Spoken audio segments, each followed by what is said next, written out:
चलिए शुरू करते हैं। प्रैक्टिस सेट खान सर का है, तीसरा प्रैक्टिस से चलने वाला है और जो कि आपके लिए इम्पोर्टेंट होंगे और सिर्फ इसमें 80 क्वेश्चन हैं जो कि मैं चाहूँगा जल्दी करूँ, मतलब जल्दी करूँ। ठीक है, तो चलिए शुरू करते हैं। तो सबसे पहला क्वेश्चन सिंधु घाटी से, हर एग्जाम में देखिए सिंधु घाटी से क्वेश्चन बनता है। तो पहला क्वेश्चन देखिए, सिंधु घाटी की सभ्यता की अधिकतर मुहरें निर्मित हैं।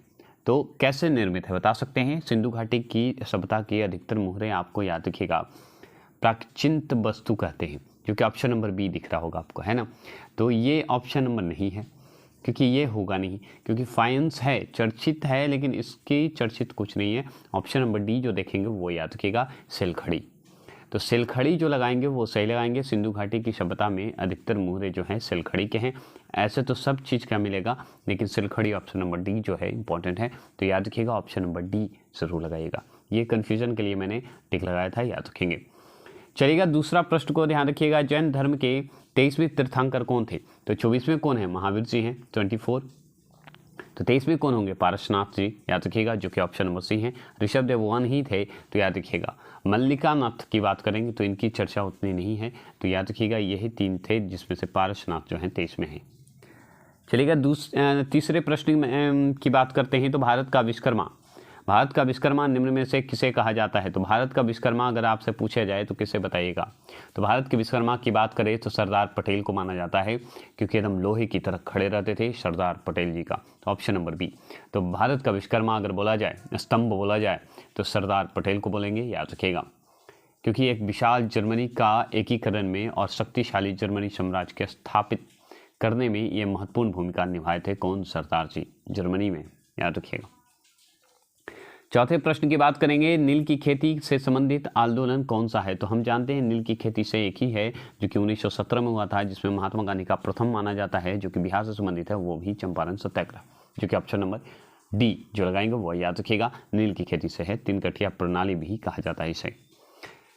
चलेंगे 5वां प्रश्न को ध्यान में रखते हुए, निम्नलिखित में कौन से प्रेसिडेंसी शहर जो है अंग्रेजों जो है भारत में स्थापित किए थे। बताइएगा कौन सा ऐसा प्रेसिडेंसी शहर था जिसमें अंग्रेजों ने भारत में स्थापित किया था। ये सवाल पूछ रहा है। तो आप जानते हैं बहुत अच्छे से कि इसमें 3 शहर का नाम ज़्यादा इंपॉर्टेंट है, जिसमें से मुंबई, बंगाल और मद्रास, ये 3 ज़्यादा है। मद्रास तो है ही, बंगाल, दिल्ली नहीं था उस समय उतना, याद रखिएगा। तो दिल्ली तो काट दीजिए, जिसमें तो बचा कौन, मुंबई, बंगाल और मद्रास, 3 जो है प्रेसिडेंसी शहर माना जाता था, अंग्रेजों के तहत बनाए गए थे। आगे सवाल बनता है छठा प्रश्न है कि स्वतंत्रता संग्राम 1857, स्वतंत्रता संग्राम जो 1857 1857 का सिपाही विद्रोह किस शहर में हुआ था। तो याद रखिए, सिपाही विद्रोह की बात करें तो सबसे पहले मेरठ की बात करते हैं, क्योंकि हम जानते हैं उनका, किनका, मंगल पांडे का नाम जानते हैं। तो याद रखिएगा सिपाही विद्रोह सबसे पहले मेरठ में हुआ था, जो कि ऑप्शन नंबर डी है 1857 का। चलेंगे आगे बढ़ते हैं। आगे है 7 क्वेश्चन नंबर, फिर से 1857 का क्वेश्चन है। तो 1857 की क्रांति में 1857 की क्रांति के समय भारत का गवर्नर जनरल कौन था। तो आप जान लीजिए, अगर कार्यकाल याद होगा तो आपको याद हो जाएगा। उसका कार्यकाल याद रखिएगा कौन था, बताइएगा। तो लॉर्ड कैनिंग का नाम आता है, क्योंकि इसी के समय में ये 1857 की क्रांति हुई थी, क्योंकि इसका शासनकाल 1856 से लेके 1862 माना जाता है। तो 56 के बीच में 57 तो आता ही है, आप जानते हैं, ठीक है। लॉर्ड कैनिंग का आता है। फ्रांस में आतंकवाद का राज्य किसके शासनकाल को कहते हैं। तो फ्रांस में आतंकवाद का राज्य जो है किस शासनकाल को कहते हैं। तो जानते हैं फ्रांस में होता है, तो फ्रांस में जो आतंकवाद का काल हम कहते हैं वो हम जानते हैं, ऑप्शन नंबर सी, रॉबेस्पियर को याद रखिएगा, रॉबेस्पियर को कहते हैं, याद रखेंगे। यह आतंकवाद का काल कहलाता है, याद रखिएगा। आगे सवाल है 9वां प्रश्न है, कल्चर रेवोल्यूशन के समय कम्युनिस्ट पार्टी ऑफ चाइना का प्रमुख जो है कौन था, प्रमुख कौन था, ये पूछ रहा है। तो कल्चर रेवोल्यूशन के समय कम्युनिस्ट पार्टी ऑफ चाइना का प्रमुख कौन था, ये बताइएगा, नेता कौन था, ये बताएंगे, जो कि 9वें प्रश्न का इंपॉर्टेंट है। तो माओ जेडोंग चीनी क्रांति थे, उसी का नाम है, समाजवादी था, जो कि माओ, जो कि ऑप्शन नंबर सी लगाइएगा, वो सही लगाएंगे, याद रखेंगे। 10वां क्वेश्चन आप ध्यान से देखेंगे। 10वां क्वेश्चन है कि संविधान सभा द्वारा में राष्ट्रीय ध्वज का प्रारूप जो है को अपनाया गया था? कब अपनाया गया था? अगर मैं एक बात बोलूं कि मेरा संविधान का पॉलिटिकल का अगर जीके देख रहे होंगे, जिसमें हम BSPCL का चला रहे तैयारी, उसमें हर एग्ज़ाम के इंपॉर्टेंट वन लाइनर क्वेश्चन है। तो आप ध्यान रखिएगा, अगर इस चीज़ को बिहार SSC के पॉइंट ऑफ व्यू से अगर आप देखना चाहें तो देख सकते हैं। क्वेश्चन हूबहू 2-3 क्वेश्चन आपको दिखाऊंगा जो मैंने पढ़ाया है, जो कि उस बुक से पढ़ाया है, और 100% क्वेश्चन आता है प्रीवियस ईयर से लेके अभी तक में। खान सर भी उसी बुक से, हम ये नहीं कहते उसी बुक से लिए हैं, क्वेश्चन उसी लेवल से मिल रहा है। देखिए कैसे, तो देखिए ये 22 जुलाई 1947 जो कि मैंने भी वन लाइनर में पढ़ाया है, और वही बुक में क्वेश्चन दिया हुआ है जो कि एग्जाम में टकरा सके, ऐसे नहीं दिया हुआ है, याद रखेंगे। तो 22 जुलाई 1947 को याद रखिएगा, ध्वज को हम लोग अपनाए थे। आगे 11वां प्रश्न है। 11वां प्रश्न भी अगर मेरा प्रस्तावना का वीडियो देखे होंगे तो ज़रूर से ज़रूर आपको आएगा। जैसे देखिए, धर्मनिरपेक्ष और समाजवादी शब्दों को भारतीय संविधान में संशोधन करके किस प्रस्तावना के अंतर्गत रखा गया है या जोड़ा गया है? तो जानते हैं, धर्मनिरपेक्ष और समाजवादी की बात करें या पंथ निरपेक्ष कहते हैं उसे कहेंगे, तो याद रखिएगा 42वें संविधान संशोधन के तहत किया गया है, जो कि 1976 में इसे जोड़ा गया था। तो 42वें संविधान संशोधन की बात करता है। तो याद रखेंगे, इसका आंसर का जवाब याद रखेंगे ऑप्शन नंबर सी जो लगाएंगे वो सही लगाएंगे, याद रखिएगा। आगे सवाल की बात करें, 12वां प्रश्न को ध्यान में रखिए, स्वतंत्रता, समानता और बंधुत्व। देखिए एक और क्वेश्चन बन गया, जो कि मेरी विशेषता भाग और प्रस्तावना से मैंने पढ़ाया है वन लाइनर, उसमें क्वेश्चन। आपको विश्वास नहीं तो एक बार चैलेंज देता हूं, चेक करके देख लीजिए, आपको 100% आ जाएगा। तो स्वतंत्रता, समानता और बंधुत्व के आदर्श जो है किस देश के संविधान से लिया गया है? तो याद रखेंगे, ये स्वतंत्रता, समानता, बंधुत्व की बात करेंगे तो हम फ्रांस से जुड़ेंगे, क्योंकि फ्रांस से ही ये चीज़ लिया गया है, जो कि आपको 12वां प्रश्न में आपको दिखेगा ऑप्शन नंबर सी। ठीक है, चलेंगे आगे चलेंगे 13वां प्रश्न को ध्यान में रखते हुए चलिए पढ़ते हैं कि भारत के संविधान की 8वीं अनुसूची में निम्न में से कौन सी भाषा को मान्यता नहीं प्राप्त है? तो आप जानते हैं कि संस्कृत की तो है ही, आप जानते हैं। अब इसमें से आपको ये बताना है कि इस 4 ऑप्शन में क्या मान्यता नहीं है। तो 13वां प्रश्न का याद रखिएगा, अंग्रेजी को ऐसा मान्यता नहीं दिया गया है, याद रखिएगा, जो कि भाषा है, सब कुछ काम होंगे इससे, लेकिन भाषा को मान्यता नहीं दी गई है, अंग्रेजी को, याद रखिएगा। चलिए 14 प्रश्न की बात करें तो भारत के संविधान में मौलिक कर्तव्य को किस वर्ष सम्मिलित किया गया था? तो जानते हैं 1976 का बात करते हैं हम, 42वें संविधान संशोधन की बात करते हैं, जिसमें प्रस्तावना का पंथ निरपेक्ष, समाजवाद जोड़ा गया है, धर्मनिरपेक्ष जोड़ा गया है। लेकिन इसमें मौलिक कर्तव्य की बात करें तो मौलिक कर्तव्य को मैंने, अगर प्रस्तावना मेरा पढ़िएगा या भाग पढ़िएगा, तो मौलिक कर्तव्य की अगर बात करें तो 4 क में आता है इसकी चर्चा, याद रखिएगा। और अगर बात करें इसकी मौलिक कर्तव्य की संविधान संशोधन की बात करें तो ये 42वें संविधान संशोधन के तहत ही होता है, और 1976 आता है, जो कि ऑप्शन नंबर डी आप देख रहे होंगे। क्लियर, इसमें कोई दिक्कत नहीं। आर्टिकल पूछे तो 51 का बोलिएगा, याद रखेंगे। चलिएगा 15वां प्रश्न को ध्यान में रखिए, निम्नलिखित भारतीय राज्यों में से किस राज्य में द्विसदनीय विधानमंडल नहीं है? द्विसदनीय विधानमंडल नहीं है, यहाँ पे देखिए क्लियर कर देता हूँ। तो द्विसदनीय कौन से राज्य में जो है विधानमंडल नहीं है, बता सकते हैं? 15वां प्रश्न का जवाब दीजिए। तो इस ऑप्शन के हिसाब से आप जवाब देंगे तो हम जानते हैं तमिलनाडु राज्य में जो है ऑप्शन नंबर सी जो देख रहे हैं उसमें नहीं है, याद रखिएगा।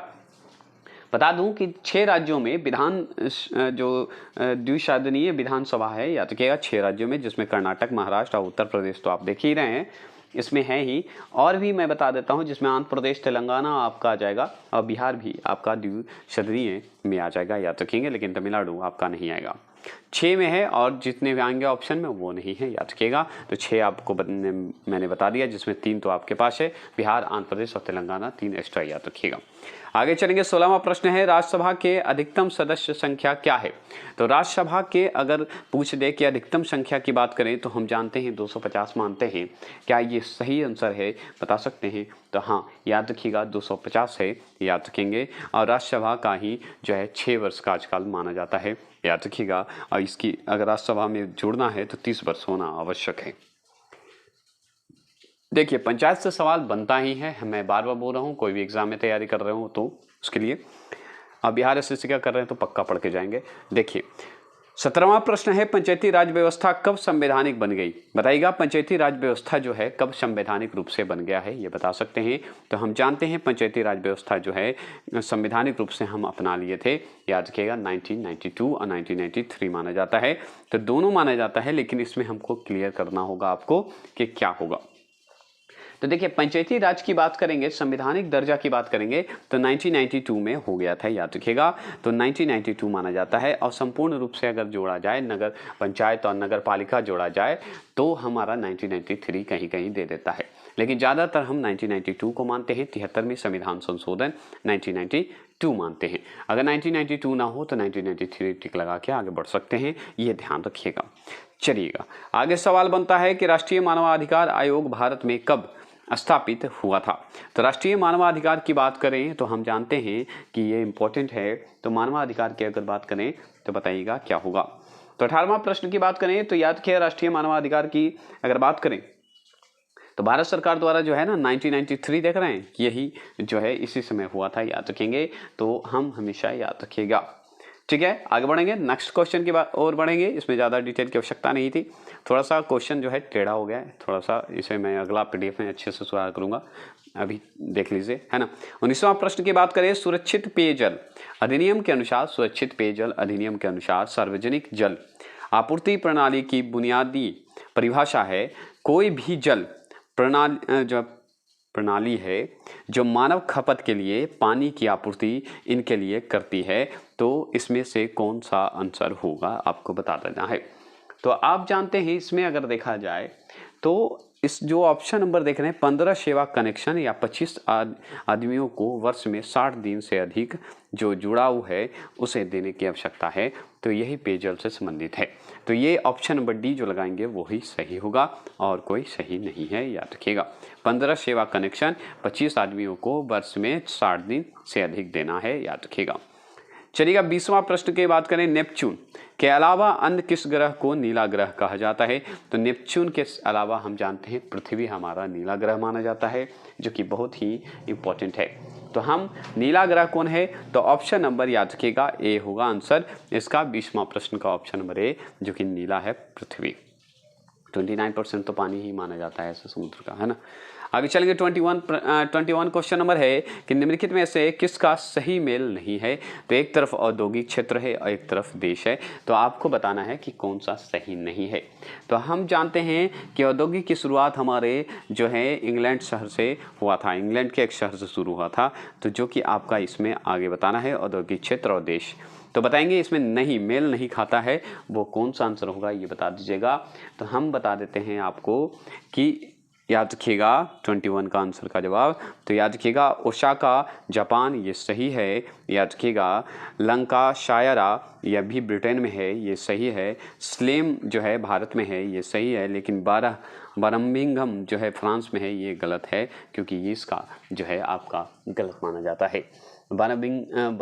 बरमिंगा जो है फ्रांस में नहीं है, यही मेल खाता है, क्योंकि यह एक इंग्लैंड का शहर माना जाता है, याद रखिएगा। तो इंग्लैंड का है, याद रखेंगे। क्लियर? आगे चलेंगे, 22वां प्रश्न की बात करते हैं। 22वां प्रश्न है, वह गुण जिस कारण कोई पदार्थ वायुमंडल की नमी खोल लेता है, मतलब खो देता है या खो लेता है, याद रखिएगा। मतलब खो लेने का मतलब सोख लेना, सोख लेना का शब्द देख रहे हैं यहाँ पे, खो लेना। मतलब कुछ शब्द मैं अपने मन से जोड़ता हूँ इसलिए क्योंकि आपको समझ जाना चाहिए वो अर्थ को, इसलिए मैं बोलता हूँ, ऐसा कुछ मेरा नहीं है। याद रखिएगा, वह गुण जिस कारण कोई पदार्थ वायुमंडल की नमी सोख लेता है, ये सवाल बनता है। तो आप बताइए इस ऑप्शन के हिसाब से उसे क्या कहेंगे? अगर कोई भी वायुमंडलीय नमी को अगर सोख लेगा तो उसे क्या कहेंगे? ये सवाल आपसे पूछता है और हमेशा पूछेगा, जो कि आपके लिए बहुत इंपॉर्टेंट है। तो बताइएगा। तो याद रखेंगे, प्रस्वेदन कहा जाता है, प्रस्वेदन कहा जाता है जिसे कि हम सोख लेता है, ठीक है। आप ऑप्शन नंबर बी जो लगाएंगे वो सही लगाइएगा, क्योंकि इसमें क्या होता है कि प्रस्वेदन का कहने का मतलब इसका कारण होता है कि पृथ्वी पर वर्षा होती है, वो जो उसी के कारण होती है, सोखती है तभी, तो है ना, याद रखेंगे। चलिएगा 23 क्वेश्चन नंबर की बात करते हैं। तो मुंबई हाई किससे संबंधित है? अगर मेरा इंडियन ज्योग्राफी देखे होंगे तो ये आंसर आप लगाइएगा। तो हम जानते हैं मुंबई हाई जो है पेट्रोलियम के लिए प्रसिद्ध है। ये बहुत ही इंपॉर्टेंट है, जो कि आपके लिए इंपॉर्टेंट होगा। तो 23वां प्रश्न का ऑप्शन नंबर जो बी लगाएंगे वो याद रखिएगा, ये है आंसर आपका पेट्रोलियम के लिए है, जो कि यह अरब सागर में स्थित है, जो कि 1976 में खोजा गया था। कब खोजा गया था? 1976 में खोजा गया था। याद रखिए 1976 में ये खोजा गया था। पेट्रोलियम है, मुंबई हाई है, याद रखिएगा अरब सागर में ये स्थित है। चलिएगा 24वां प्रश्न की बात करते हैं। थोड़ा सा नीचे कर दूं। 24वां प्रश्न की बात करते हैं। स्वेज नहर भूमध्य सागर को जोड़ती है। तो स्वेज नहर जो है भूमध्य सागर को जोड़ती है, तो कौन कौन हो सकता है, किससे के साथ जोड़ती है? तो स्वेज नहर अगर भूमध्य सागर को जोड़ती है तो उसके साथ क्या होगा? तो याद रखिए स्वेज नहर भूमध्य सागर को लाल सागर के साथ जोड़ती है, जो कि ऑप्शन नंबर डी दिख रहा होगा आपको। क्या दिख रहा होगा? डी, ऑप्शन नंबर डी दिख रहा होगा, याद रखिएगा। आगे चलेंगे। आगे अगर देखा जाए 25वां प्रश्न की बात करते हैं। 25वां प्रश्न है नागा अर्जुन सागर परियोजना किस नदी पर बनी है? तो नागा अर्जुन सागर परियोजना पूछा जाए कि किस नदी पर बनी है, तो हम जानते हैं नागा अर्जुन, जहाँ कृष्ण होंगे वहाँ अर्जुन होगा, तो ऑप्शन नंबर डी होगा। तो नागा अर्जुन कृष्ण जो है ऑप्शन नंबर डी कृष्णा नदी पर है, जो कि नागा अर्जुन सागर परियोजना अगर राज्य पूछे तो तेलंगाना स्थित हो गया है अब, पहले आंध्र प्रदेश था। इसके निर्मित टाइम पूछे तो 1966 बता दीजिएगा, 1966 बता दीजिएगा, इससे ज़्यादा नहीं क्वेश्चन आएगा। आगे चलेंगे। मयूराक्षी परियोजना जो है किस से संबंधित है? तो हम मयूराक्षी जो है मयूराक्षी नदी पे है, लेकिन मयूराक्षी किस राज्य में है ये सवाल पूछ दिया है, जो कि मैंने पढ़ा चुका हूँ। तो आप जानते हैं मयूराक्षी की बात करेंगे, मयूराक्षी नदी पे है, मैंने बोला था। और याद रखिएगा ये बंगाल का है, जो कि पश्चिम बंगाल में है, याद रखिएगा। ठीक है, मयूराक्षी जो है याद रखेंगे आपका क्या है, बंगाल का है, याद रखिएगा स्थित है। और ये जल विद्युत सिंचाई बहुउद्देशीय परियोजना भी है, याद रखिएगा।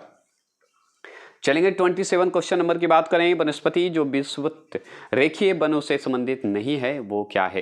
विषुवत नहीं है वह है कौन, बता सकते हैं? तो वनस्पति जो विद्युत रेखीय वनों से संबंधित है नहीं है वह है क्या है, बता सकते हैं? तो याद रखिएगा 27 का आंसर का जवाब आप देखिए और बताइएगा क्या है। तो याद रखेंगे ये एक वनस्पति टाइप का है, वन है, जो कि अंकेशिया कहा जाता है, जो कि ऑप्शन नंबर सी में दिखाते हैं। इसे अंकेशिया अकोशा भी कहते हैं, अकोशिया भी कहा जाता है, एक ही शब्द का खेल है बस। ओकेसिया भी कहते हैं, अंकेशा भी कहते हैं, याद रखिएगा। यह वनस्पति विषुवतीय रेखीय वनों में संबंधित नहीं है, बस इतना ध्यान रखिएगा, क्योंकि यहाँ पे ऑप्शन नंबर नहीं में पूछा था। यही चीज को कंफ्यूजन में आंसर लगा देते हैं, याद रखिएगा। अंकोशिया जो है एक विषुवतीय जो है नहीं है, क्योंकि वनस्पतीय रेखीय एक वनों में अगर महोगनी, रोजवुड और आयरन वुड, ये सारे जो हैं विषुवतीय रेखीय वन हैं, याद रखिएगा। यही सवाल पूछ रहा था और नहीं पे ध्यान नहीं देते तो आंसर वो गलत करके चलाते, ये मैं जानता हूं, याद रखिएगा। ठीक है, क्लियर हो गए? तो चलिए आगे चलेंगे। रेखीय वन है, आगे चलेंगे। 28 क्वेश्चन नंबर को ध्यान में रखते हुए पढ़ेंगे। तो 28 क्वेश्चन नंबर को ध्यान में रखिए कि ऐसा बागान जहां बिक्री के लिए एक नगद फसल उगाई जाती है उसे बताइएगा खाली जगह के रूप में जाना जाता है। तो क्या जाना जाता है, उसे क्या कहते हैं बताइएगा? नगद फसल के रूप में हम जानते हैं, उगाते हैं, उसे क्या कहते हैं ये पूछ रहा है आपसे। तो 28 क्वेश्चन को रोपण कृषि उष्णकटिबंधीय जो क्षेत्र होते हैं ना, उस वाले क्षेत्र को जानते हैं, जो कि हम लोग क्या कहते हैं, रोपण खेती कहते हैं, वहाँ नगद फसलें उगाई जाती है, याद रखिएगा। आगे चलेंगे। 29 क्वेश्चन नंबर है। भारत निम्नलिखित में से दुनिया में किसका सबसे बड़ा उत्पादक और उपभोक्ता है? तो हम जानते हैं उत्पादक और उपभोक्ता जो है सबसे ज़्यादा हमारा भारत क्या है, तो हम बता सकते हैं, लेकिन आप बताइए पहले तो हम बता देंगे। तो याद रखिएगा मक्के का दुनिया में सबसे बड़ा उत्पादक और उपभोक्ता माना जाता है हमारा भारत, जो कि ऑप्शन नंबर बी लगा दीजिएगा। चलेंगे 30वां प्रश्न की बात करें। दुनिया का तीसरा सबसे अधिक जनसंख्या वाला देश कौन सा है, बता सकते हैं? दुनिया का तीसरा सबसे अधिक जनसंख्या वाला देश कौन सा है, बता सकते हैं? तो बता दीजिए। तो याद रखिएगा इस 30वां प्रश्न का जवाब याद रखिएगा, विश्व में सबसे अधिक जनसंख्या वाला हम जानते हैं चीन है, याद रखिएगा। लेकिन इसमें तो चीन ऑप्शन में है ही नहीं, तो तीसरे सबसे अधिक पूछ रहा है। पहला चीन है, दूसरा भारत है। अब तो थोड़ा चेंज हो रहा है, चीन और भारत में थोड़ा सा आगे पीछे चल रहा है, याद रखिएगा। लेकिन दूसरे में हमारा भारत है, लेकिन तीसरा में कौन है बता सकते हैं? तो तीसरे में तो आप बहुत अच्छे से जानते हैं, ऑप्शन नंबर सी जो लगाएंगे संयुक्त राज्य अमेरिका, वो सही लगाएंगे। चलिएगा, ठीक है। तीसरे में 31 क्वेश्चन नंबर बताइएगा। 31 क्वेश्चन नंबर है कि केंद्रीय सांख्यिकी संगठन जिसे SCO बोलते हैं का मुख्य कार्य क्या है? तो केंद्रीय सांख्यिकी संगठन का मुख्य कार्य क्या है? SCO जिसे शॉर्ट फॉर्म में बोलेंगे, उसका मुख्य कार्य क्या है बताइएगा। 31 क्वेश्चन नंबर। तो इसका याद रखिएगा, मुख्य कार्य अगर पूछा जाए तो हम जानते हैं कि ये राष्ट्रीय आय के अनुमानों का जो है संग्रह करने की बात करता है, जिसमें ऑप्शन नंबर आप सी देख रहे होंगे। तो संग्रह करने की बात कर रहा है, ऑप्शन नंबर सी आप देख रहे होंगे। ठीक है, आगे चलेंगे। 32 क्वेश्चन नंबर की बात करते हैं। तो भारत में पूंजी खाते की परिवर्तनीयता पर कौन सी समिति बनी है? बता सकते हैं भारत की पूंजी खाते की परिवर्तनीयता जो होता है, परिवर्तन जो होता है, याद रखिएगा कौन सी समिति बनी है, इस समिति का नाम बताइएगा। अगर समिति को आप याद रखिएगा तो इम्पोर्टेंट है, पढ़ ही लीजिएगा। पॉलिटिकल में मैं समिति पढ़ा चुका हूँ। तो 32 क्वेश्चन नंबर का अगर बात करें आंसर, तो याद रखिएगा ये है हमारा भारत की पूंजी खाते में परिवर्तन करती है। आप जानते हैं इसे तारापोर कहा जाता है, जो कि तारापोर समिति के तहत ये हुआ था, जो कि ऑप्शन नंबर सी लगाएंगे, वही याद रखिएगा, सही लगाएंगे। 33 क्वेश्चन नंबर है, निम्न में कौन सा मंडल जो है उत्तर मध्य रेलवे का हिस्सा नहीं है? नहीं पे फोकस शुरू करेंगे क्योंकि बिहार एसएससी नहीं ज़्यादा देता है, लट के देख लीजिए प्रीवियस ईयर क्वेश्चन, याद रखेंगे। तो उत्तर मध्य रेलवे का हिस्सा नहीं है, ये बताइएगा। तो उत्तर मध्य रेलवे, अगर मेरा परिवहन देखे होंगे उसमें रेलवे हो, जल हो या वायु क्षेत्र, तीनों क्षेत्र से हम क्वेश्चन जितना बन सकता है, जो बना हुआ है वो सारा करवा चुका हूँ, उस बुक से करवा चुका हूँ। 100% मैं वादा कर सकता हूँ, अगर पढ़ के जाते हैं तो क्वेश्चन जरूर लड़ेगा। समझ गए? तो याद रखिएगा उत्तर भारत रेलवे का हिस्सा नहीं है, बता सकते हैं 33 का। तो याद रखिएगा ऑप्शन नंबर डी, कोटा मंडल कोटा मंडल कहते हैं, याद रखिएगा, जो कि आपका ये नहीं है, याद रखेंगे, जो कि उत्तर मध्य रेलवे का हिस्सा नहीं माना जाता है, इसे पश्चिम मध्य रेलवे का हिस्सा मानते हैं, याद रखिएगा। चलेगा 34 क्वेश्चन नंबर की बात करते हैं। वह द्वीप जिस पर चार्ल्स डार्विन ने फिंचेस पर जैव विकास के संदर्भ में अध्ययन किया था, जैव विकास के मामले में अध्ययन किया था, बताएंगे 34 क्वेश्चन नंबर। तो याद रखिएगा चार्ल्स डार्विन ने कौन सा द्वीप है? तो याद रखिएगा गालापेगोसा द्वीप नाम है, याद रखिएगा गालापेगोसा, गला हो ना, गालापेगोसा बोलिएगा, द्वीप पर यह किया गया था, याद रखिएगा, अध्ययन किया था चार्ल्स डार्विन ने, याद रखिएगा। अगर आपसे पूछे तो आप इसी चीज को याद रखिएगा। आगे चलेंगे, आगे 35 क्वेश्चन नंबर को ध्यान में रखते हुए विश्व उपभोक्ता अधिकार दिवस कब मनाया जाता है? तो विश्व उपभोक्ता अधिकार दिवस अगर डायरेक्ट याद है तो आगे लगाइए, नहीं तो बताइए। तो याद रखिएगा ये जो उपभोक्ता दिवस अगर बात करते हैं विश्व भर में प्रत्येक वर्ष हम 15 मार्च को हमेशा मनाते हैं, याद रखिएगा, विश्व उपभोक्ता अधिकार दिवस मनाते हैं, याद रखिएगा। और 24 दिसंबर को हम लोग राष्ट्रीय उपभोक्ता दिवस मनाते हैं, यह भी आप याद रख लीजिए, 24 दिसंबर को याद रखेंगे। आगे चलेंगे 36 क्वेश्चन नंबर को, बताइएगा कि महाराष्ट्र में पोला त्योहार में किस जानवर की पूजा की जाती है? तो महाराष्ट्र में पोला त्योहार एक होता है, याद रखिएगा, क्या होता है, बाहरी आवाज को थोड़ा इग्नोर करेंगे। पोला त्योहार जो होता है एक मनाते हैं महाराष्ट्र में, जो है कि किस जानवर की पूजा होती है, ये इंपॉर्टेंट है, पूछता है, बता सकते हैं। तो हम जानते हैं पोला त्यौहार में हम जानते हैं कि किसकी पूजा करते हैं, बैलों का श्रृंगार करते हैं, बैलों की पूजा होती है, जो कि ऑप्शन नंबर बी आपको दिख रहा होगा। चलेंगे 37वां प्रश्न की बात करते हैं। तो लार्वा के कुछ उग्र परिवर्तनों द्वारा वयस्कों में बदलने की प्रक्रिया क्या कहलाती है? अगर लार्वा में कुछ उग्र जो परिवर्तनीय होता है या परिवर्तन होता है जो कि वयस्क में बदलने की प्रक्रिया जो होता है उसे क्या कहते हैं या क्या कहलाती है, ये पूछ रहा है, तो आपको बताना होगा। तो याद रखिएगा ऑप्शन नंबर बी, इसमें जो आपको दिख रहा होगा क्यांतरित कहते हैं या क्यांतरित कहिए, जो कह सकते हैं, तो उससे कहते हैं, याद रखिए, जो कि ऑप्शन नंबर बी है। चलिए 38 क्वेश्चन नंबर की बात करें, प्रोटीन संश्लेषण होता है। तो प्रोटीन संश्लेषण जो होता है हम जानते हैं माइटोकॉन्ड्रिया, कोशिका भित्ति, ये सब जो तो अलग बात है, राइबोसोम में होता है, जो कि आप आंसर सही बताइए कि नहीं बताइएगा। तो यस, राइबोसोम में होता है, याद रखिएगा 38 का ऑप्शन नंबर ए होगा। आगे सवाल बनता है, हड्डी और पेशी को जोड़ता है, हड्डी और पेशी को क्या कौन जोड़ता है, ये सवाल पूछता है। तो हड्डी और पेशी के जोड़े को क्या कहते हैं, ये पूछा जाता है। क्या इस ऑप्शन के हिसाब से आपको पता है? अगर नहीं पता है तो भी बताइए, कमेंट करिए, बताइए। तो याद रखिएगा इसे हम क्या कहते हैं, कंडार कहते हैं, कंडरा कहते हैं, कंडरा हड्डी कहते हैं, कंडरा जोड़ी कहते हैं, याद रखिएगा कंडरा। ठीक है, याद रखिएगा लिगमेंट भी होते हैं, ये सब भी सब जो है हड्डी से ही संबंधित है, याद रखिएगा जोड़ी से ही। 40वां प्रश्न है मानव पित्त, पित्त जो होता है हमारा, है ना, जो एक पीले हरे रंग का तरल जो है तरल है, इसकी प्रकृति जो है कैसी होती है, तो हम बहुत अच्छे से जानते हैं कि क्षारीय तो होगा या अम्लीय होगा, यही दो तो हो सकता है। तो हम बहुत अच्छे से जानते हैं कि क्षारीय होता है, अम्लीय नहीं होता है। तो पित्त का एक पीले रंग हरे रंग का तरल है जो कि हमारा क्षारीय है, याद रखिएगा। जो कि 40वां प्रश्न का जो ऑप्शन नंबर ए लगाएंगे वो याद रखिएगा सही लगाएंगे, सॉरी सी लगाएंगे, वो सही लगाएंगे, सी है। ठीक है, 41 क्वेश्चन नंबर है, उसे ध्यान रखिए। रक्त परिवहन तंत्र की व्याख्या जो है किसने की थी, किसने दी, बताइएगा। रक्त परिवहन तंत्र की व्याख्या कहिए या जो है इसके बारे में जानकारी कौन दिया था, ये बताइएगा। तो रक्त परिवहन की बात होगी, तो रक्त परिवहन की बात करते ही हम विलियम हॉर्वेन्स को मानेंगे, क्योंकि मानव शरीर के रक्त को पूर्ण परिसंचरण की बात करते हैं, पहचान की बात करते हैं, तो हम जानते हैं कि ये रक्त परिवहन में इस ऑप्शन में तो है ही नहीं, जिनका मैंने बताया विलियम हॉर्वे। तो हॉर्वे तो है ना, विलियम नहीं है ना, हॉर्वे तो आंसर है ही, option number B William Harvey. Harvey का नाम दिया है, विलियम गायब कर दिया है, तो कंफ्यूज नहीं होना है, यही तो देखना है।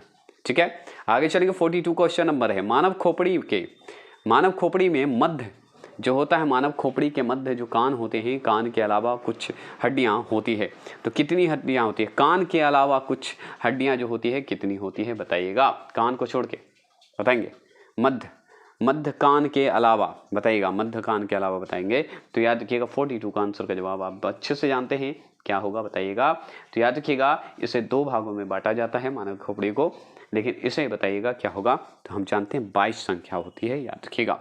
कितनी कुल हड्डियां 22 होती है, याद रखेंगे। चलिएगा 43 क्वेश्चन नंबर की बात करते हैं। तो 43 क्वेश्चन नंबर देखिए ध्यान से। तो निम्नलिखित में कौन सा हार्मोन्स जो है आपातकाल का हार्मोन्स है, तो बता सकते हैं कि निम्नलिखित में कौन सा हार्मोन्स जो है आपातकाल का हार्मोन्स है, बताइएगा। तो बताइए, तो याद रखेंगे कि निम्नलिखित में कौन सा ऐसा हार्मोन्स है जो कि आपातकाल का हार्मोन्स कहा जाता है, तो हम अच्छे से जानते हैं। 43 क्वेश्चन नंबर का जवाब दीजिएगा। तो याद रखिएगा एंड्रीनल जो होता है, रीनल जो होता है, वही हमारा क्या होता है, आपातकाल का जो हार्मोन्स कहा जाता है। तो अगर आपसे पूछे कि हार्मोन्स में आपातकाल का हार्मोन्स किसे कहेंगे, तो एंड्रीनल को कहेंगे, एंड्रीनल को कहेंगे, याद रखिएगा। ये ऑप्शन नंबर बी जो लगाइएगा वो सही लगाएंगे, और यही आंसर आपका जो है अर्धवृक्क, देखें अर्धवृक्क ग्रंथियों में होता है, याद रखिएगा। और भी डिटेल है, अर्धवृक्क के मेडुला, ऐसे बहुत सारे हैं, तो ज़्यादा डिटेल के चक्कर में सेट नहीं होगा। 44 क्वेश्चन नंबर है ट्रिपल एंटीजन किन तीनों रोगों से बचाता है, तो ट्रिपल एक एंटीजन रोग होता है जो कि 3 रोगों से बचाता है, ट्रिपल एंटीजन होता है, याद रखिएगा। जो कि बताइएगा, तो याद रखिएगा ये जो आंसर होगा DDT का नाम सुने होंगे, सॉरी DPT का नाम सुने होंगे ना, DPT का नाम सुने होंगे कि नहीं, तो बताइएगा। यही ट्रिपल बोला जाता है, एंटीजन है जो कि 3 रोगों से बचाता है, तो बताइएगा। तो इसमें याद रखेंगे जो ऑप्शन नंबर आप डी देख रहे हैं, काली खांसी, टेटनस और याद रखिएगा डिप्थीरिया, ये सारे तीनों चीज़ों को बचाता है, याद रखिएगा, जो कि ट्रिपल एंटीजन कहा जाता है, जो कि काली खांसी, टेटनस और डिप्थीरिया से बचाता है, याद रखेंगे, जिसे डिप्टी बोलते हैं।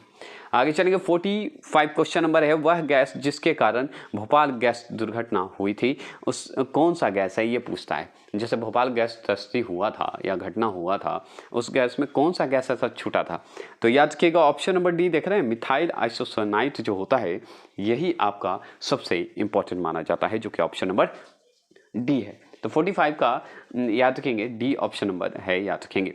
ये घटना की बात अगर करते हैं, तो घटना की अगर चर्चा करेंगे तो हम लोग स्पेशली बाद में इस पर हम एक वीडियो बना देंगे जिससे आपको फायदा होगा, ठीक है। तो चलिए 46 क्वेश्चन नंबर की बात करते हैं। तो इनमें से कौन सी एक मौलिक इकाई नहीं है, नहीं पे ध्यान बार बार देंगे, याद रखिएगा। तो मौलिक इकाई नहीं है, ये सवाल पूछ रहा है, तो इनमें से कौन सी एक मौलिक इकाई नहीं है। तो मौलिक इकाई की अगर बात करें तो केल्विन क्या है, किलोग्राम है, मीटर है और क्यूमीटर, ऐसे तो चारों ऑप्शन लग रहे हैं कि है, लेकिन हमको इसमें से छांटना है। तो ऑप्शन नंबर डी ही जो है आपका मौलिक जो है इकाई नहीं है। केल्विन तो के से है, किलोग्राम है ही और मीटर तो है ही। ये क्यूबिक मीटर क्या होता है ये तो नहीं पता है ना। 47 क्वेश्चन नंबर की बात करें, निम्नलिखित में से सदिश राशि, एकदम इंपॉर्टेंट क्वेश्चन है, क्वेश्चन तो डन है सदिश में है ना, तो बताइएगा। तो निम्नलिखित में से कौन जो है निम्नलिखित में से सदिश राशि है, कौन सा सदिश राशि है बता सकते हैं तो बताइएगा। तो इसमें सदिश राशि है पूछ रहा है आपसे, ठीक है। तो सदिश राशि में अगर देखें तो वेग होगा सदिश राशि, क्योंकि वह जहाँ जहाँ शब्द लगेंगे वो ज़्यादा है, ब वे लगे तो ज़्यादा समझिए सदिश है। द्रव्यमान की बात करें तो ये अदिश है, समय और लंबाई ये सब में जो है अदिश है, याद रखिएगा। जो दिशा की बात करता है और जानते हैं कि ये सदिश अदिश तो मैं स्पेशल पढ़ाया था, अगर नहीं देखें तो देख लीजिएगा, नहीं तो फिर से पढ़ा दूंगा। तो चलिए आगे चलते हैं, आगे चलेंगे। 48 क्वेश्चन नंबर की बात करें, निम्नलिखित में किस वस्तु का जड़त्व जो है अधिकतम होगा। तो जड़त्व की बात होगी तो जड़त्व किस वस्तु का, इस ऑप्शन के हिसाब से बताना होगा। क्या साइकिल का होगा, क्या गेंद का होगा, ट्रक का होगा, रेलवे का होगा, किसके होगा, रेलगाड़ी का मतलब किसका होगा बताइएगा। तो 48 की अगर बात करें तो हम जानते हैं कि रेलगाड़ी के सिवा और किसका होगा सबसे ज़्यादा, तो इजी क्वेश्चन था है ना। तो आगे चलेंगे 49 क्वेश्चन नंबर की बात करें, यदि एक वस्तु पर 60 न्यूटन का बल आरोपित होता है, 60 न्यूटन का बल, और वस्तु 10 मीटर विस्थापित होता है तो कार्य कितना होगा, कार्य कितना होगा। तो दोनों को गुना कर दीजिए, गुना करके जे में इंडिकेट कर दीजिए, यही तो सही आंसर है ना। तो याद रखिएगा 60 और 10 को अगर गुना करते हैं, मल्टीपल करते हैं तो 600 होंगे, 600 जूल में आ जाएंगे, याद रखिएगा, जे में आ जाएगा, याद रखेंगे। तो 600 याद रखेंगे, तो ऑप्शन नंबर सी होगा। आगे चलेंगे 50 क्वेश्चन है कि यातायात जो सिग्नलों में लाल बत्ती का प्रयोग किया जाता है, क्योंकि लाल बत्ती का प्रयोग किया जाता है क्योंकि बता सकते हैं। तो हम जानते हैं कि लाल बत्ती का अगर ठेठ भाषा में देखा जाए तो रोकने की बात होती है कि नहीं। सही तो बात यही है, लेकिन आपके अनुसार क्या होगा ये बताइएगा। इसका मुख्य कारण ही यह होता है कि लाल रंगों से तरंगदैर्घ्य सबसे अधिक होता है, इसलिए। तो इसमें जो आपको दिखाना है कि इसमें तो बात करते हैं तो ऑप्शन नंबर सी जो है आपका यही तरंगदैर्घ्य की चर्चा करता है, इसलिए इसमें तो सही आंसर होगा ऑप्शन नंबर सी, याद रखेंगे, जो कि हमारा बताता है कि इसका तरंगदैर्घ्य सबसे अधिक है, लंबी दूरी से देखी जा सकती है, रातों में दिख जाता है ना। चलेंगे 51 क्वेश्चन नंबर को ध्यान में रखिएगा। फ़ारेनहाइट में जल का क्वथनांक जो है होता है तो कितना होता है बता सकते हैं। तो 51 में अगर बात करें जल का क्वथनांक की बात करें तो याद रखिएगा जल की क्वथनांक में 212 फ़ारेनहाइट में हो जाएगा, याद रखिएगा। फ़ारेनहाइट में पूछ रहा है जल का क्वथनांक तो 212 फ़ारेनहाइट हो जाएगा, और याद रखिएगा फ़ारेनहाइट 212 में हो जाएंगे, याद रखिएगा, हमेशा ये पूछता है, ध्यान रखेंगे। आगे चलेंगे 52 क्वेश्चन नंबर की बात करें तो विभिन्न रंगों के समूह को कहते हैं, तो विभिन्न रंगों के समूह को क्या कहेंगे ये बताइएगा। तो विभिन्न रंगों के समूह को, थोड़ा फास्ट चलेंगे है ना, नहीं तो 80 क्वेश्चन नहीं हो पाएंगे। तो विभिन्न रंगों के समूह को क्या कहते हैं ये सवाल आपसे पूछेगा, तो इसका सवाल का जवाब दीजिए। तो याद रखिएगा विभिन्न रंगों के समूह को हम ऑप्शन नंबर ए प्रकाश परिक्षेपण कहा जाता है। तो प्रकाश परिक्षेपण कहा जाता है किसे, तो याद रखेंगे विभिन्न रंगों के, याद रखिए, समूह को।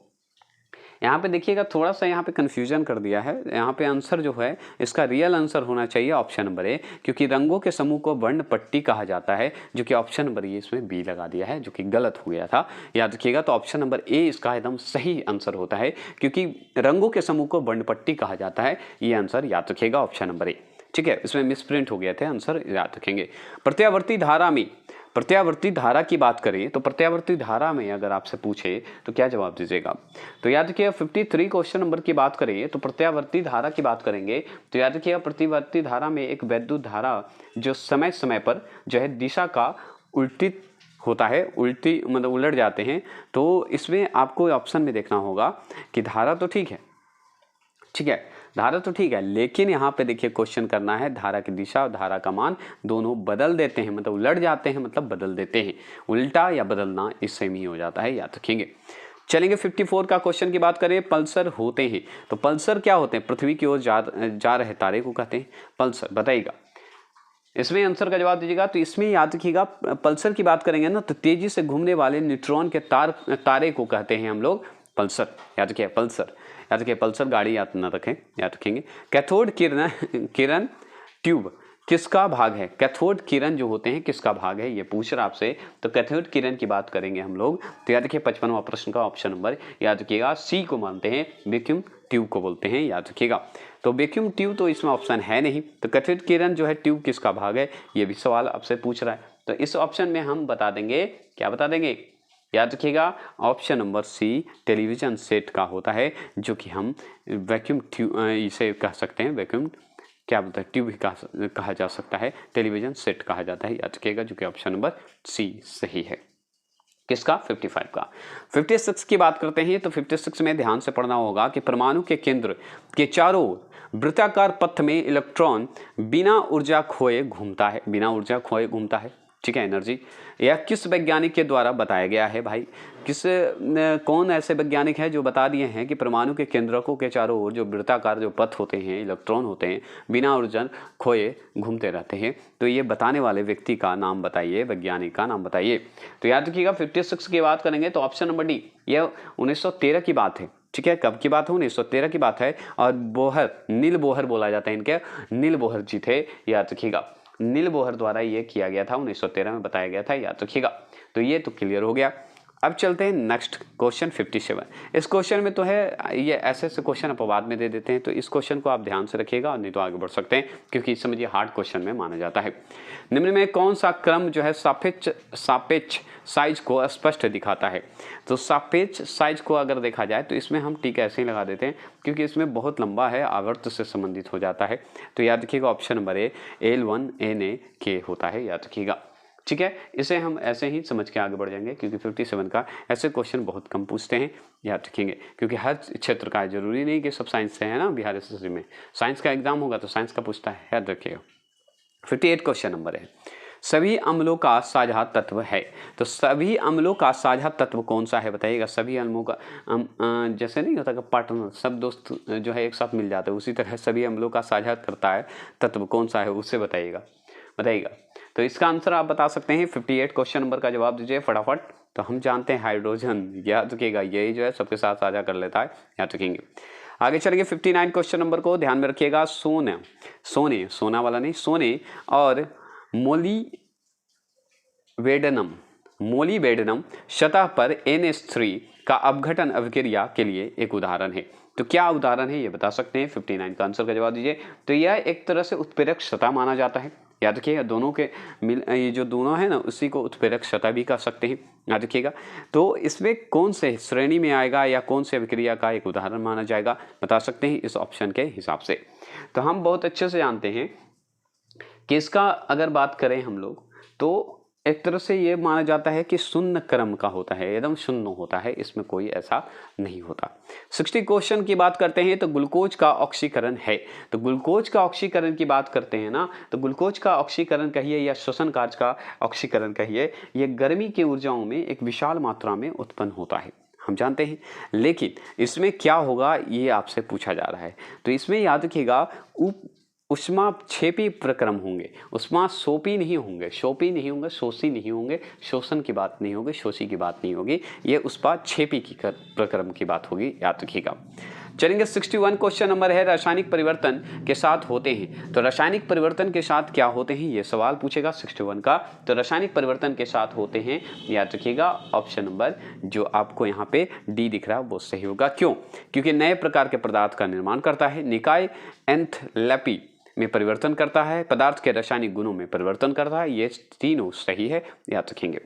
चलिए 62 की बात करते हैं। 62 में है कि मिश्र धातु में, ये खाली जगह आप ब्रैकेट देख लीजिएगा, में सापेक्ष अनुपात को बढ़ाने की प्रक्रिया जो होता है पेंटिनेंस प्रक्रिया कहलाती है। तो याद रखिएगा पेंटिनेंस बोलते हैं, पेंटिनेंस बताइएगा प्रक्रिया बोलते हैं। तो याद रखिएगा, इसे हम याद रखिएगा, ये होगा ऑप्शन नंबर क्या होगा बता सकते हैं? तो याद रखिएगा चांदी को बोलते हैं। तो मिश्र धातु में चांदी की सापेक्षता के अनुपात में बढ़ाने के लिए पेंटिनेंस प्रक्रिया कहलाती है।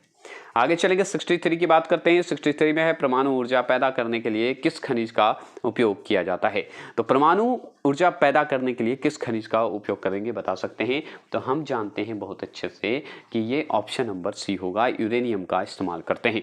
तो यूरेनियम का इस्तेमाल तो पक्का करते हैं, परमाणु संयंत्र में यूरेनियम धातु को खनिजों का उपयोग करते हैं, याद रखिएगा, ठीक है।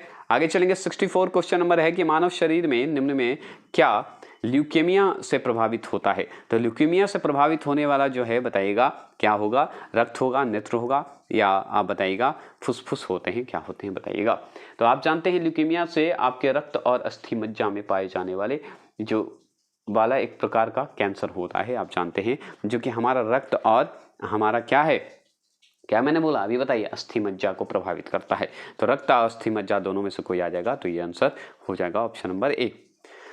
65 क्वेश्चन नंबर है कि सुपरसोनिक विमान किसको हानि पहुंचाती है। तो सुपरसोनिक अगर विमान की बात करेंगे तो हम जानते हैं बहुत अच्छे से कि ओजोन मंडल को हानि पहुंचाता है, आप बहुत अच्छे से जानते हैं। तो किसे, ओजोन मंडल को जो है हानि पहुंचाता है।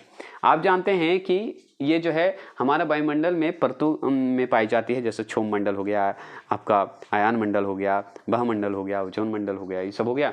जैसे ट्रोपोस्फेयर, स्ट्रेटोस्फेयर, मीसोस्फेयर, लोनोस्फेयर और एक्सोस्फेयर, मतलब बाहर, एकदम बाहरी चीज को बोलते हैं, बाहर मंडल को बोलते हैं ना।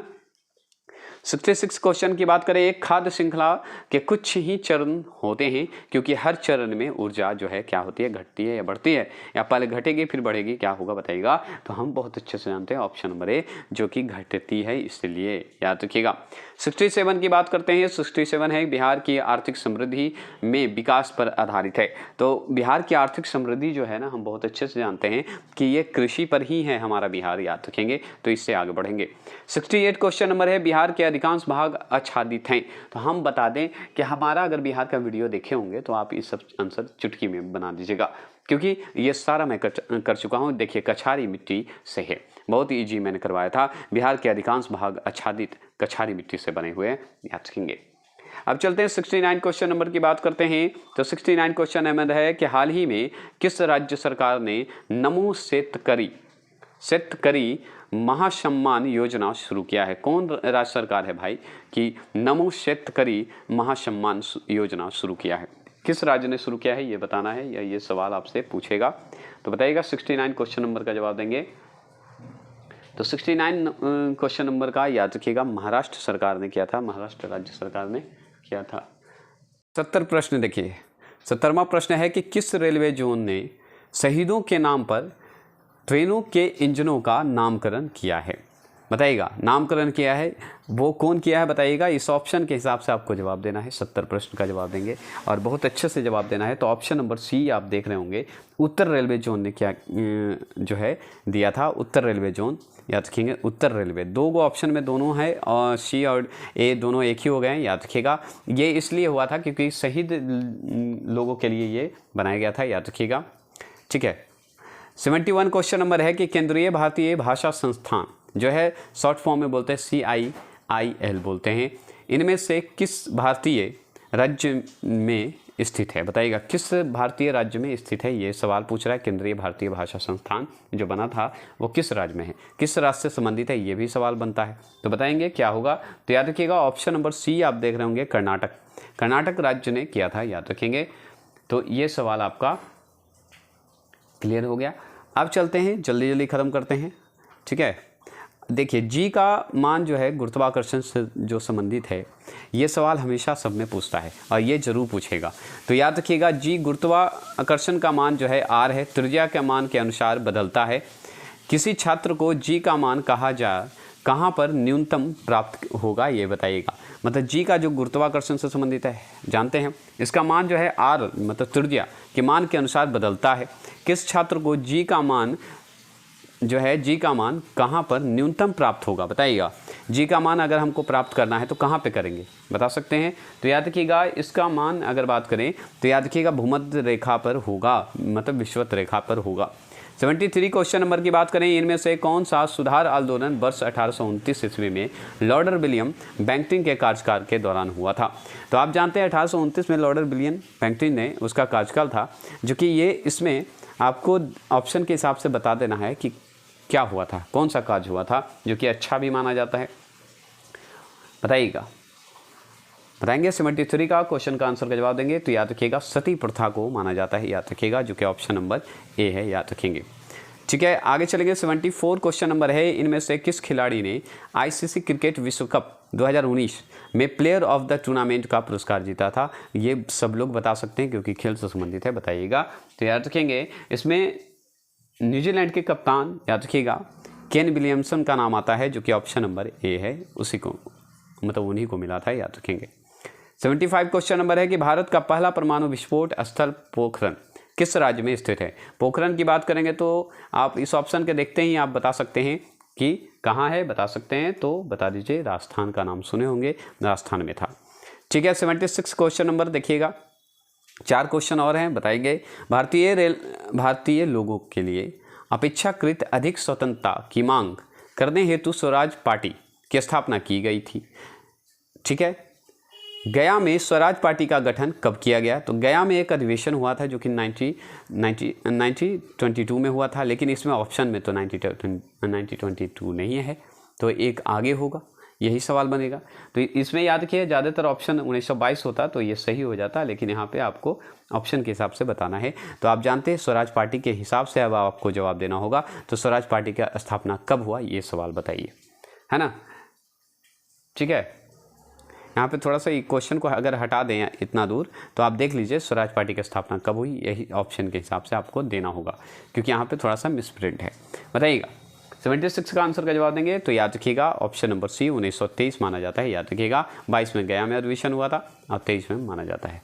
आगे चलेंगे 77 की बात करें, पानीपत की तीसरी लड़ाई कब लड़ी गई थी? तो तीसरी लड़ाई की बात करें तो पहला तो 1526 की माना जाता है, दूसरा 1556 माना जाता है और तीसरा आप जानते हैं 1761 माना जाता है। बस इतना ही ध्यान रखेंगे। 78 क्वेश्चन नंबर की बात करें तो 1987 में किस संवैधानिक संशोधन अधिनियम के तहत गोवा के विधानसभा युक्त पूर्ण राज्य बनाया गया था और दमन और दीव को केंद्र शासित प्रदेश के रूप में गठित किया गया था? तो जो है संविधान संशोधन कितना होगा ये बताइएगा, जो कि 1987 से संबंधित है, बताइएगा। तो संविधान संशोधन आपसे पूछ रहा है, ये बताना है और आपको ज़रूर बताना होगा। तो याद रखिएगा ये है ऑप्शन नंबर ए होगा। याद रखिएगा 56 में संविधान संशोधन माना जाता है 1987।